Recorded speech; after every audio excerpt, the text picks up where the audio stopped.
Conway Rotary Club. Free Duncan is going to lead us in the invocation and pledge. Let's pray. Father, we just thank you for your love and your goodness to us. And Father, I'm just so thankful for this Rotary Club and the things that we're able to do worldwide. Father, we just pray now that you'll bless this food, it will nourish our bodies, and we serve you better.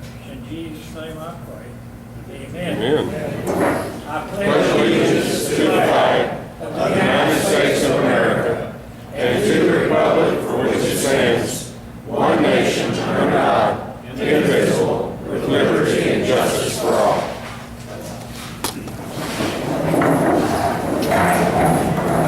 Our Sergeant at Arms, Amy Prince, is going to come introduce our visiting Rotarians and guests.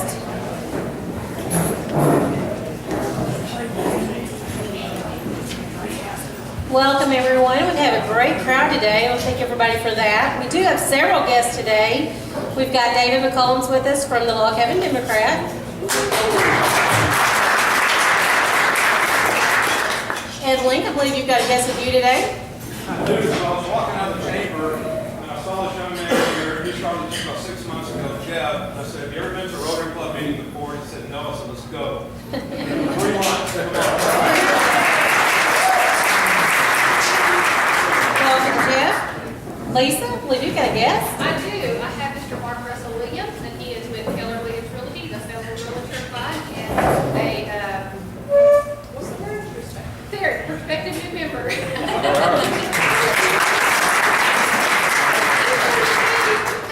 Dan Allen. Yes, I'd like to introduce you to John Lambert. He's a noted author on the USS Independence. He's also a pilot, a specialist in aerial airplanes of the old and issues. It will be coming next month. He gives a talk on the USS Independence and some of the planes right now.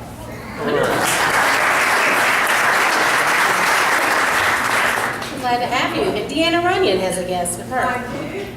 And this is Kathy Munson. She is a mortgage lender with Bank of Little Rock. We still love her. And she and I used to work together at National Bank in Arkansas for years and worked side by side.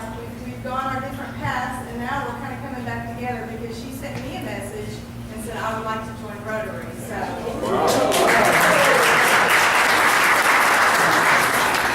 Well, thank you all for coming.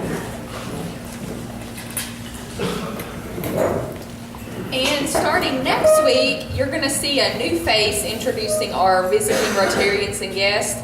Amy is still going to be helping with Sergeant at Arms, but may not be here every week. And so Mike Binko has agreed to step in and fill that role. So I want to apologize.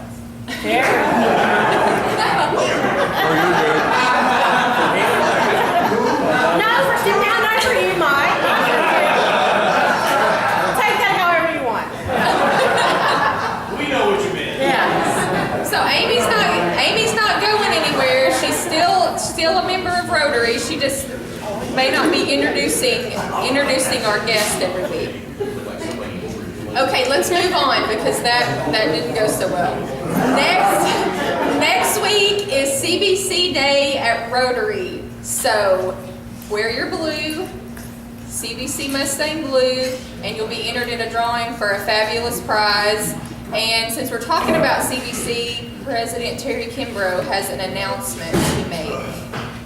Well, thank you to David McCollum for such good article and exposure. So you all know about this if you read about it in the Log Cabin. But if you don't, or you didn't see the news, we will be playing October the 1st, Saturday at Bush Stadium, CBC Mustangs versus St. Louis Community College, immediately following the Cardinals game. Now, the cards say TBA. It will be around 6:15. The Cardinals play Pirates at 3:15. And then our game is at 6:15. Tickets are cbc.edu/Cardinals are $15. And the section they're in right now, if you go back to that, is $78. And it gets you to the Cardinals and the CBC game. So, I mean, I don't see why everyone doesn't go. Except that we only have 800 tickets. if I'm looking to pitch the first pitch to the Cardinals, when I say we haven't decided up to it yet, but just figure it out. But I am from Missouri. Jack Buffett's going to be doing the play-by-play. Yeah.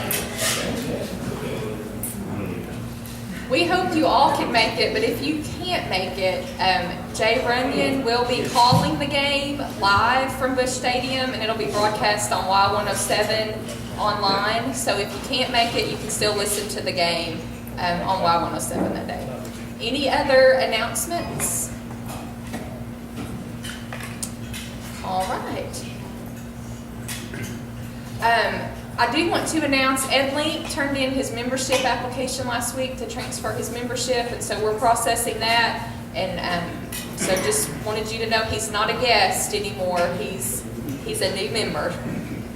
And Joe, as Joe is coming, we have something a little bit different for our Roto-Rooter today. The money is not for Joe. Not doing good today, Amy. The money, our cup donations are still going to go to Polio Plus, but today we're going to be helping the St. Joseph Interact Club with their fundraiser for Polio Plus. So they're selling Valentines at St. Joseph School this week. They have put together this up here, candy bouquet. So if you put $1 in the cup, there's some little slips of paper, and you put your name on that. We're going to draw for this at the end of the meeting today. So all the cup money today is going to St. Joseph. Thank you. Just robbed me of my opportunity for applause. All right. Please clap for Joe. Did I rob him with his applause? Thank you. That's better than I usually get. All right. I've got, these are some write-ins for Hallmark cards that were rejected. These were rejected by Hallmark. Congratulations on your wedding day. Too bad no one likes your wife. How could two people as beautiful as you have such an ugly baby? I must admit, you brought religion into my life. I never believed in hell until I met you. I think my wife said that. Looking back over the years that we've been together, I can't help but wonder, what was I thinking? As the days go by, I think of how lucky I am that you're not here to ruin it for me. As you grow older, Mom, I think of all the gifts you've given me, like the need for therapy. Thank you for being a part of my life. I never knew what evil was before this. This is my favorite here. Congratulations on your new promotion. Before you go, would you like to take this knife out of my back? You'll probably need it again. When we were together, you always said you would die for me. Now that we've broken up, I think it's time you kept your promise. I'm so miserable without you. It's almost like you're still here. And lastly, this is not the best one, but it is the last one. Yeah, there you are. Your friends and I wanted to do something very special for your birthday, so we're having you put to sleep.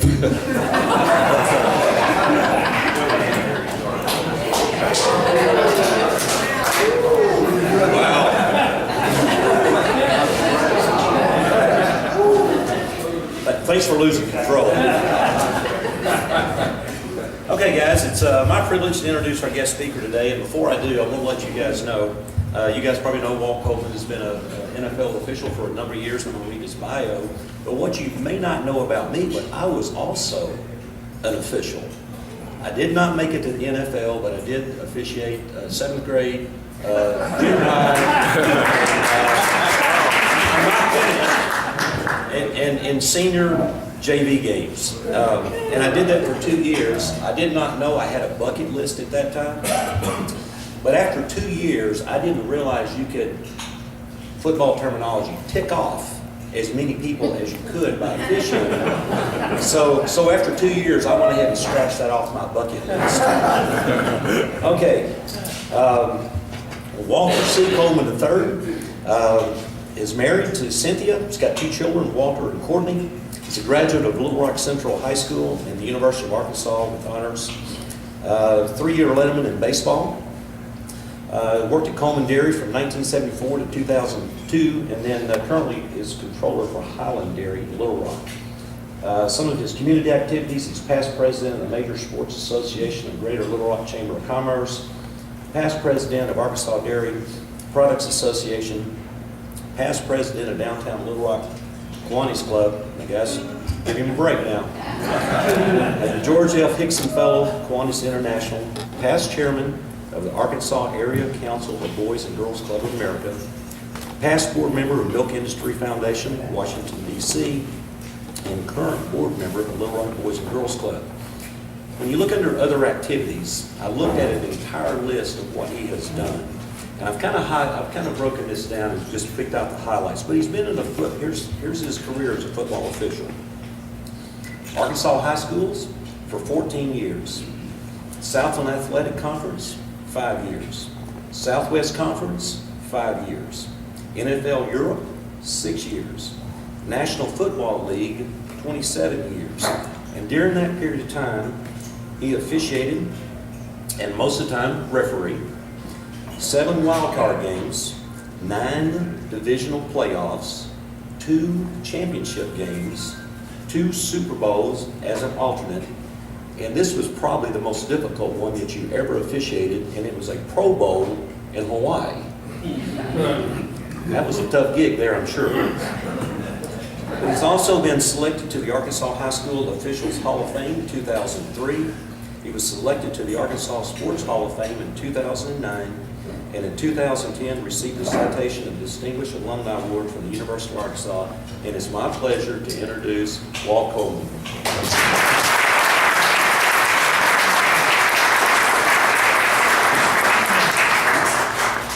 Thanks a lot, Steve. Boy, that was a nice introduction. I'm more used to getting the kind of correspondence that those people writing for Hallmark. I get a lot of that. I get a lot more of those kind of comments than I get the nice ones that Steve just gave me. So I really appreciate that. It's kind, and I appreciate y'all all clapping and treating me nicely, because that's not what I normally get on Sunday afternoons. Very seldom does anybody say anything nice, and they sure don't clap for me. So I feel a little out of place. I'm a little uncomfortable with that type of reception. So how about helping me out today? I'm going to count to 3. 3, I'm everybody to boo. Okay? That'll make me feel a little better. Here we go now. On 3 now. 1, 2, 3. Boo. Yeah, y'all are not very warmed up as far as that. So that's your opportunity, to give an official a hard time, which I know you all would like to do that at some point or another. I've obviously been fortunate enough to have the opportunity to speak to this club before. So I'll apologize if some of you have heard some of my stories before and so forth. But you're probably wondering why in the world would I stand up in front of a distinguished group like this and ask you to boo? Because that's pretty negative. That's not what most of us are really comfortable with. Most of us wouldn't request somebody to give us a hard time. So why would I do that? Well, for one, that's what I'm used to. That's what I'm more used to. I'm more used to that. But the other thing is, it's kind of in line with what we're all kind of facing today. And nothing against David, because he's in the sports section. But to me, today, there's this focus on the negative with the media. And I guess that's what everybody wants to hear about, or otherwise they wouldn't have it on the television and in the radio and in the newspaper. But there is this focus on negative stuff. And, it can get you down. It can get you down because y'all realize, being a part of Rotary, how unbelievably positive things that go on in all of our communities. The unbelievable positive things that people are doing, that people are recognized for, it just never shows up, on the front pages of the paper. It's always the negative stuff that shows up. Well, that's kind of how I deal with it. That's my issue on Sundays, is I can pretty much guarantee before the game gets started very long, somebody is going to be giving me a hard time. Somebody's going to have probably going to question my integrity. my upbringing, whether I have parents, and whether my parents have 2 or 4 legs. So I can pretty much guarantee that kind of stuff is going to go on. So my challenge on Sundays is how do I turn boos into cheers? And I think that's the same challenge that we all have every day, is how do we get past all this negative stuff that we seem to constantly be hit over the head with? You know, I have an app on my phone from the Democrat Gazette, and at noon they give you, you know, the news update. Well, you know, if you want to ruin your day, you want to look at that. Because very seldom is there anything really positive on there. But that's kind of what we're all having to deal with. So the challenge for me is, you know, how do I turn boos into cheers? Because I know it's going to happen. Well, there's a couple of tricks, and I think it's important for everybody to think about this. And the first one is, we all have to remember that we're important. You know, that we can make a difference. You understand that being a part of Rotary. You can make a difference. Individuals can make a difference. They can make a difference in our communities, make a difference in the state, and make a difference in this country. I mean, people can make a difference. And sometimes we lose sight of that because of all the negative stuff, and we just kind of think, well, you know, it doesn't make any difference. But it does. We're important. We can make a difference. You know, people ask me all the time, Walt, why in the world, when you have a regular job with your responsibilities at the dairy, Monday through Friday, why in the world would you think about refereeing NFL games on the weekend? And my response is, well, see, I referee in the NFL, I do that for stress relief. Because you've probably never been in the dairy business. But I do realize, see, that what I do on Sunday afternoons is important. Because it'd be very difficult to play a football game without the guys in the striped shirts. Now, most fans and everybody would prefer that we're not there. But if we weren't there, it probably wouldn't be football. So we're there. Now, but the thing you have to keep in mind is, you know, football's just a game. It's just a game. Just a bunch of big, talented guys running into each other. But what you do every day, with the impact that you have on the community, that's what's important. That's the important stuff that really goes on. That's what makes the difference. And we have to keep that in mind. You're important. Being a part of Rotary is important. It's important because you make a difference. Now, is everybody going to disagree? You know, sure. Are there going to be negative stuff? Yeah. There's always going to be somebody out there that thinks there's something wrong. But, you know, it's about being involved in it. It's about being involved. It's about standing up for what you believe in. And that's what it's about. You're important and you make a difference. And that's what's so great about being a part of Rotary. You're important. Now, some of you have heard me say this, but you know, I love football. And I know that, you know, it's got its issues, it's got its problems and so forth. But I love football. And I love football for one main reason. When you look at all the team sports that we play in this country, in all the team sports, everybody gets to play with the ball. What do you think about it? In baseball, basketball, soccer, you can include hockey in that list if you want to. I don't know anything about hockey, but anyway. All I know is it's mainly played in cold places, you know. But in all those sports I just rattled off, baseball, basketball, soccer, everybody gets to play with the ball, don't they? Think about it. Everybody gets to touch the ball. Everybody can be involved with the ball. So now in football, does everybody get to play with the ball? Does everybody get to touch the ball? No. See, there are these poor souls. There's these poor souls on every football team who nobody knows who they are. You know, they never get to touch the ball. They never get to play with the ball. Nobody knows who they are, and they're basically invisible. They're invisible. And they stay invisible until when? They get a penalty. Yeah. And then somebody like me stands up in front of the crowd and says, holding, number 62 of the offense. And then on 62 gets recognized. Now, don't you know he's excited? I mean, you think about how excited those 62 is. Because he's been at every meeting. He's been at every meeting. He's been at every practice. He's worked his tail off to be the best offensive lineman that he can be, and the only time he gets his number called is when he screws up. Isn't that wonderful? But let me ask you this. how successful is any football team going to be if number 62 is not dedicated to be the best offensive lineman he can be? How successful is that team going to be? Did you watch the Super Bowl? Did you watch the Super Bowl? I'm telling you, I've been very fortunate. In my 27 seasons in the National Football League, I've been on the field with Joe Montana and Jerry Rice and Emmitt Smith and Barry Sanders and Troy Aikman and Brett Favre and Peyton Manning and Eli and Tom Brady. I'm honest, I can tell you that I was able to check Tom Brady's balls out this year. Take that however you want to take it. But, you know, I had to make sure that they had plenty of air in them. And I can report back that, yes, Tom Brady's balls had plenty of air in them this season. Anyway, but you know, all those great names that I just rattled off, none of them are very good laying on the backside. Without those guys up front, the team is not going to be successful. See, because football, to me, is the ultimate team sport. Team together, everyone accomplishes more. I mean, that's what it's about. That's what it's about. And what we have in this room and what we have a whole lot of is a whole lot of offensive linemen. That's what we have here. It's a whole bunch of offensive linemen. People who are invisible, but are out there doing unbelievable things to make this a better community for all of us to live in.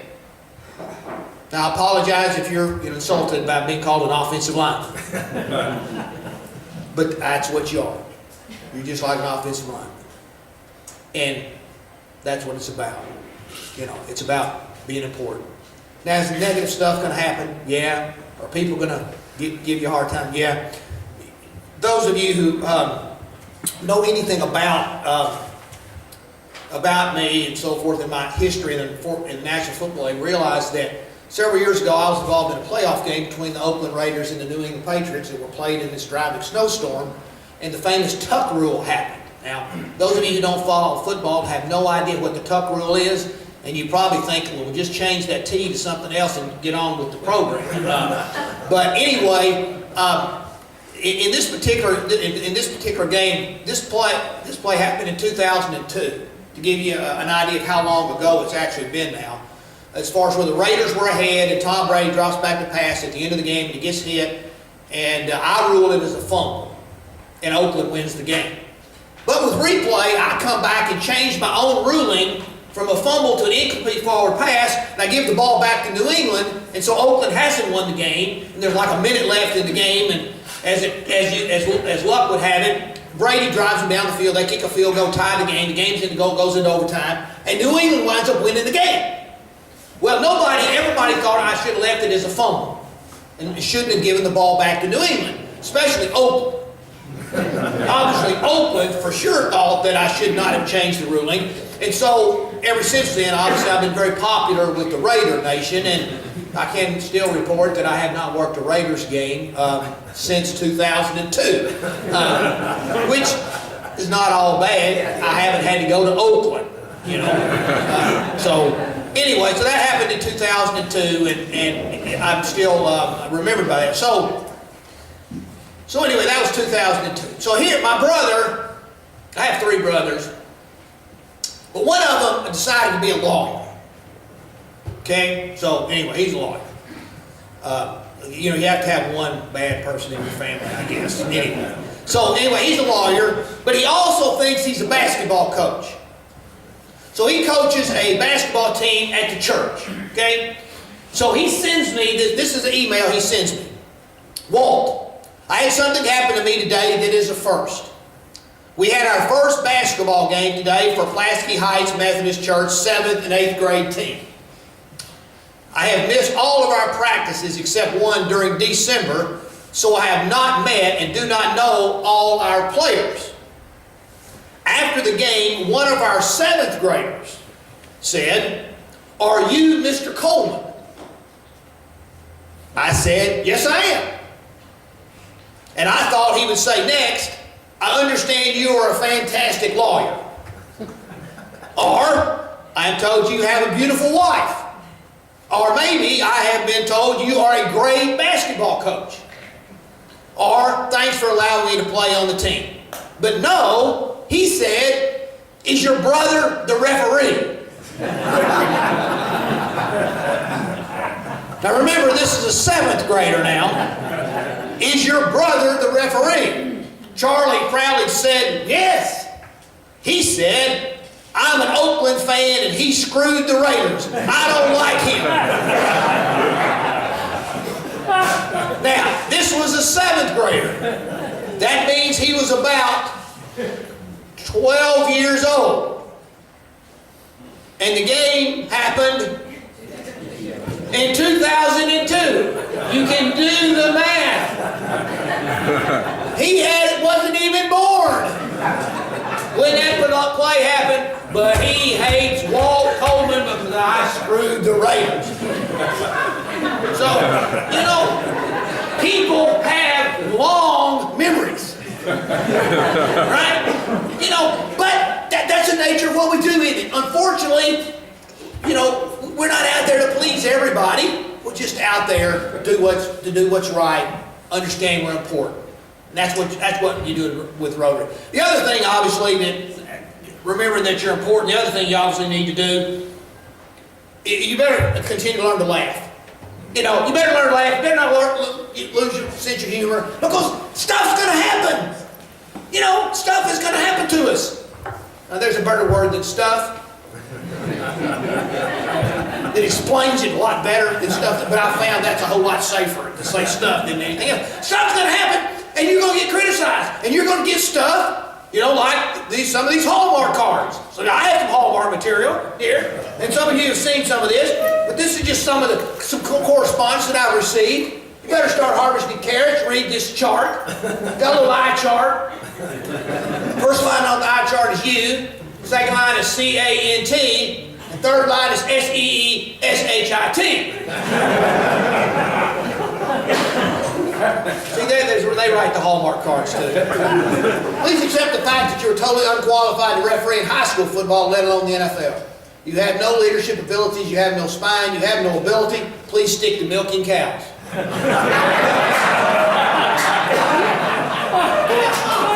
Yeah, please do not return to refereeing. We never want to see your pathetic excuse for a man again. You are scum. For once in your life, make a tough decision. Quit football. The entire nation will thank you. I mean, see, this is the kind of stuff, you know, that we all can run into. Is this negative stuff. But we have to learn to laugh. Do you have an eyeglass plan where you work? I certainly hope so, because it's time. You know, I've got a lot of Sears optical ads. I mean, you know, and you would expect a lot of eye charts. You know, a lot of eye charts. Some of these I have to skip over. Anyway, then this one kind of summarizes a lot of the stuff. And it says milk tissue eating. So, you know, I mean, this is the kind of stuff we all periodically have to deal with. Is this negative stuff. Now, I've got to be honest with you. You know, my wife, these kind of stuff bugged the heck out of my wife and daughter. I mean, they say, how can people be so mean? How can they do that? I mean, you know, why they send stuff like that? And my response is, you know, it's just great material. It's just great material. People think it's funny. See, y'all thought it was funny. Yeah. Y'all laughed. They didn't send it to y'all. You know? But see, it's all about attitude, isn't it? Isn't it all about attitude? It's understanding that we're important and continue to learn to laugh and not take ourselves too seriously. I mean, that's what it's about. I mean, that's what it's about. And we all deal with it. We all deal with, you know, that kind of stuff is going to happen. You know, y'all are not having any trouble understanding what I'm saying today, but I get a real kick out of the fact that the people who live up in the northeast part of this country, and when I have games up there in New York, Boston, you know, Buffalo, they think I talk funny. And they like to give me a hard time, you know, about the way I talk. They like to poke fun, you know, at my accent and so forth. And you know, I mean, that's okay. I think that's okay. And so when I have a game in New York, here's what they do for me. Now, those of you who watched any football knows the first time there's a penalty, they introduce you to the referee. So the first penalty of this, for instance, the first penalty, they'll say, oh, our referee today is Ed Hockley. Yeah, y'all know who Ed is? Ed's a referee with the big arms. Yeah. He's got the big arms, you know, that's Ed. And so that, yeah, I want y'all to know that if I wore my shirt 3 sizes too small, I'd look like Ed. I just want to make that clear, you know. But anyway, and then you'll get the penalty now. Well, with me, see, they do it different. They'll say, okay, our referee today is Walt Coleman. You need to listen very closely to his penalty announcement, because when he gets through with it, it'll be obvious that he doesn't live anywhere around here. Because see, what are they doing? They're poking fun at the way I talk. They're poking fun at my accent. They're giving me a hard time, you know, about my accent. And, you know, that's okay. Like I said, because when I get home and I watch the replay of the game on television and I hear him say that obviously he doesn't live around here, all I can think is thank God. You know, thank God I don't live around here, and when the game is over, I get to go back to Arkansas where we talk normal. You know, I mean, I tell people, you know, I may speak with an accent, but I don't think with one. And they go, what did you say? So I'll repeat it, and they'll just shake their head. So, you know, we've got to learn to laugh and not take ourselves too seriously. So, anyway, at this point, I kind of like to stop and open it up as far as for questions, see if anybody's got anything they want to ask before we get too close to 1 o'clock. When I know the room empties. So anyway, question. Anybody got anything that they would like to ask? Yes, sir. What's your favorite game that you have ever read? Going back in the year, what's your favorite one? Was a favorite game I've ever read. Which one sticks out in your mind as the best? Well, I mean, I've never been fortunate enough to work a Super Bowl. So obviously, if that had been the case, I would say a Super Bowl. So I would probably say it's been the 2 championship games that I've had the opportunity to work, both an AFC championship game and an NFC championship game. Because I mean, that's going to decide who's going to go to the Super Bowl. So those games are those are really big games and so forth. So those are probably the 2 games that I would put up there. Obviously, the Oakland-New England game, I'm most famous. That's my most famous game, you know, and so forth, that everybody wants to talk about. But yes, sir. Of your memories of the games, what stands out as one of the funniest things that ever happened while you were on the field? Something that just absolutely killed you out there. Well, is it something I'm supposed to laugh at or something that everybody else laughs at? Because I've got more, you know, I had a situation when I first got in the league where, I don't know if y'all pay much attention, but people's penalty flags, where officials carry their penalty flags, I don't know if you even noticed that. But most of us carry our penalty flags up here in the front of our pants. Because we used to carry them in your back pocket, but when you carried them in your back pocket and you reached back there, it was more obvious. If you decided not to throw your flag, that was more obvious. People noticed that and so forth, especially if you worked on the sideline. So what we all figured out, it was better to move them up into the front where you really couldn't tell when somebody reached for their flag. So that's where I carried my flag when I got in the NFL. Well, in one NFL game, when the game was going along and they stopped the game for a replay review, and back then when I first got in the league, it was all done upstairs, and the umpire in the middle of the field was the one that communicated upstairs. He would stand out there in the middle of the field and listen, and they would tell him what to do. And if they needed input, then we would have to run out to the middle of the field and tell him what we saw, what we called on the play. Well, this play ended, and so I didn't think anything had happened around me, so I'm just standing there thinking, thank God I made it through this play without screwing up, because I was a first-year guy. But all of a sudden, he looked at me and did this. And I was over on the sideline. So I had to go running out to the middle of the field. Well, what had happened was the zipper on my pants. The zipper on my white officiating pants had broken at the bottom. I don't know if you've ever had that happen to you on a zipper. And the pressure from my yellow penalty flag had forced its way out of my zipper hole. And my yellow penalty flag was sticking out of my zipper hole. And they had spotted, the replay guy had spotted it on television, and he called down there to tell the umpire to get to me out there to fix my flag sticking out of my zipper hole. So now, as you can imagine, one of the first things I do is make sure that my zipper is working correctly. Because my pants were zipped up. My pants were zipped up, and heck, that was 27 years ago. I didn't have any trouble remembering to zip up my pants back then. I gotta be honest with you. Nowadays, I have to pay a whole lot more attention to whether I have my pants zipped up or not, and so forth. Yes, sir. Weather-wise, what's the coldest day during the work? Well, that's not a hard answer. Which is the coldest game I've ever worked on? How many of you watched the Seattle-Minnesota playoff game in Minnesota? -6 degrees with a wind chill of -25. I had the game. I was so fortunate to be there. I'm telling you, and obviously that's the coldest game I've ever. It was the third coldest game in the history of the National Football League. Third coldest. I'd have hated to have been in the first and the second one, because I'm telling you, it was so cold. When you drink water, it would drip out on your shirt. It would freeze. It would immediately freeze on your shirt. Your nose. The only thing I can relate it to is when I used to have to work in our ice cream freezer at the dairy, where we kept the temperature at -20. The only problem with that, you only work 15 minutes at a time, and you got to go out and warm up. Unfortunately, I was out there for 3 hours and 15 minutes. So it was just really terrible. There's no way to explain, how cold it was, and it should have been obvious that I had on a lot of clothes, because I looked like the Pillsbury Doughboy. And if I had fallen down, I'd have had somebody. There had to have been somebody that would have had to help me get up, because I'm not sure I would have got up. The other thing that everybody always wants to know is, about halftime. What do you do at halftime?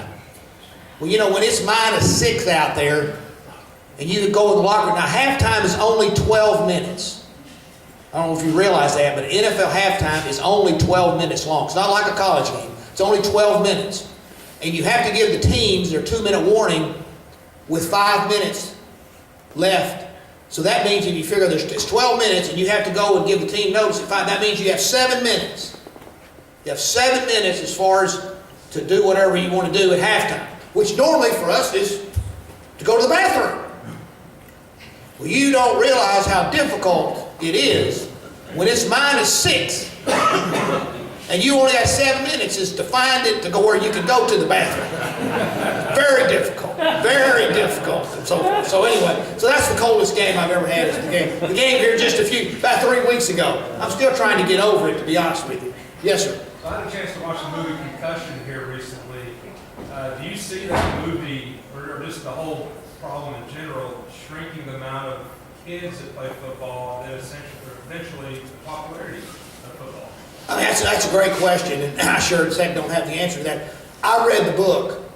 I haven't seen the movie yet. I wanted to read. Normally, books are usually better than the movie, so I wanted to. So I read the book, but I haven't seen the movie yet. But I do intend to. And so I would guess that yes, it's probably going to have a negative impact as far as on parents allowing their kids to play football. Because I don't have to explain to this group. When you first start, whether you're playing football or baseball or basketball or soccer, your parents have to haul you around. You cannot drive when you're 10 years old or 11 or 12 or 13. Well, I mean, if a mother is not interested in their son playing football, she's sure as heck not going to drive him to football practice. So I envision that there are going to be some big time issues, even though they're trying to address that, even though they don't necessarily have any proof that it's just football players. And how long do you have to play in order for it to happen? I mean, is it just guys who have been in the NFL? I mean, when does it start? I mean, what about soccer and butting the ball around with your head? As far as with soccer and others, I mean, I think it's too early to tell, because of all that. But I do know the NFL is doing everything within its power to try to educate people on the proper techniques. Try to keep your head out of the game, not lead with your head, heads up tackling, and try to do everything they can. And so we'll just see where it goes. I know that I saw where commissioners thinking about, if a guy gets too to unsportsmanlike or personal foul penalties, that he would be automatically disqualified from the game. He's thrown that out. If you go out on CBSSports.com, there's a picture of me holding they've stuck a yellow card in my hand, talking about this idea, because I guess that's what they do in soccer. I don't know anything about soccer, but anyway. But I think it's a big issue. I think it's a big issue, and I just don't know. I don't know how people are going to react one way or the other. So, David. Yeah, I know during the Super Bowl there was a thing about a lot of females were asking the officials to throw more flags because of Taylor Bateman. And I guess you've never had any correspondence labeling hashtag hot ref. No, they have failed to get me as hashtag hot ref. Unfortunately, that has not happened. Clete Blakeman, who was the referee in the Super Bowl, Clete played football at Nebraska, was a backup quarterback. He lives in Omaha. He's a lawyer. He's a good-looking guy. He's well put together.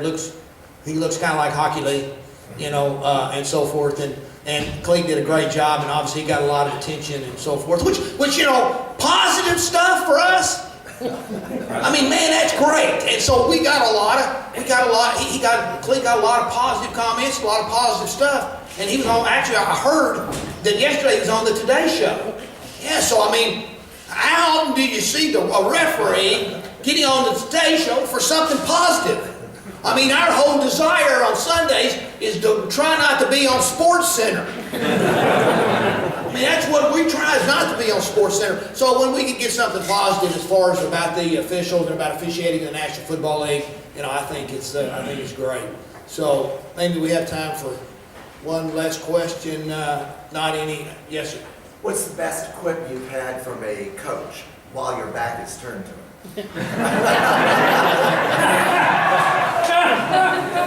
Well, I've heard him use some four-letter words, and I knew the words, but I never had heard him used in a sentence like that before. But, Coach Ditka, one time, my first year in the league, when they were giving me a hard time, and they had told me, when I'd asked about when to throw a flag, they had said basically you just try to ignore the coaches. I mean, just ignore them if they're giving you a hard time. But if it really goes beyond what you should really think you should deal with, they wanted you to turn and face the coach and ask him, what'd you say? And if they repeated what they were calling you to your back, then you could throw your flag. So I'm working my very first game in the NFL. I'm working the Bears with Coach Ditka, and he's very friendly. So when he's giving me a hard time, and I go along with it for a while, and I decide he's testing me because I'm a first year guy, so I need to do what I've been told to do. So I stopped the game. Now this is the opening game of the NFL season, at Soldier Field. So you stop the game where everybody's looking at you. Well, anyway, I stopped the game and I turned, look at Coach and said, "Coach, what did you say?" He looked at me and said, "Guess. You guessed at everything else today."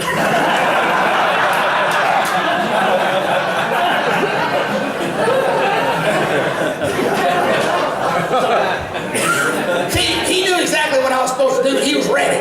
He was ready for me, and I'm standing there thinking, he's probably right. Because I was my first year and I was doing a lot of guessing.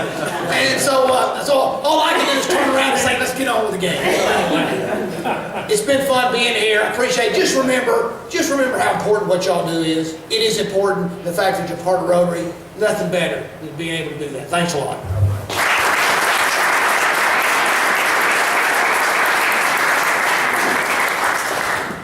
Walt, thank you for being here today. And what we do for our speakers is Rotary adopts a project every year, and our project is newspapers and education through the Log Cabin Democrat. So we'll be donating 50 newspapers in your honor to local classrooms here Great. to use in their curriculum. I don't get a coffee cup or a I don't know what I do. I'd have to give me 1,000 if I got it. This is wonderful. Thank you very much.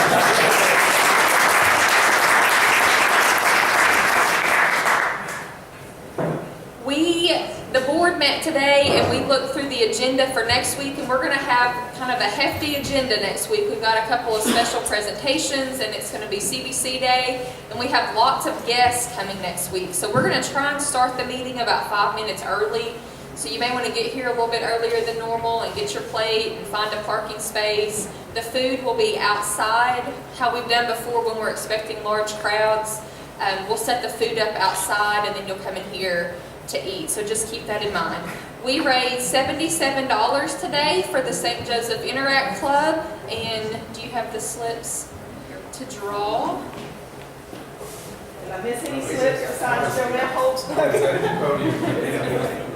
Anybody else? Okay. Walt, gonna draw the winner? And the candy bouquet goes to... Oh, no, you're gonna redraw. No kidding. Dan Allen.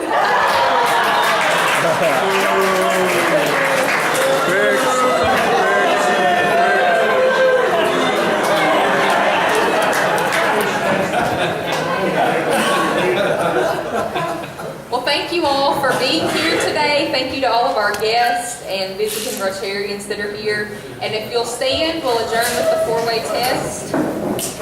I would remind you all, I meant to have a card this week, and I'll try and remember to do a card next week. But our honorary Rotarian, Tom Courtway, who's the president of UCA, his mother passed away, and the funeral is today, which is why a lot of folks have left the meeting early. But we'll do a card next week for him, but just remember his family today. So let's adjourn with the four-way test. Of the things we think, say,